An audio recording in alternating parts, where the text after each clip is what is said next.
നമുക്കറിയാം ഏറ്റവും കൂടുതൽ പാലിന് വില കൊടുക്കുന്ന സംസ്ഥാനം നമ്മുടെ കേരളമാണ്.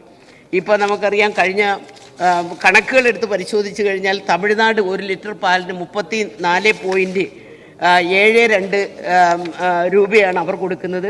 കർണാടക കൊടുക്കുന്നത് 35.20 രൂപയാണ് അവർ കൊടുക്കുന്നത്. പക്ഷേ കേരളത്തിൽ 43.17 രൂപ.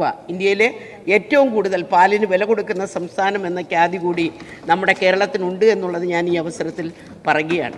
അതോടൊപ്പം തന്നെ ബഹുമാനപ്പെട്ട ഹൈക്കോടതി 2011 സെപ്റ്റംബർ 1 ഇത്ര നമ്പർ കേസിൻ്റെ ഉത്തരവ് പ്രകാരം പാൽ വില വർദ്ധിപ്പിക്കുന്നതിനുള്ള അധികാരം മിൽമയ്ക്കാണ് വ്യക്തമാക്കിയിട്ടുണ്ട്.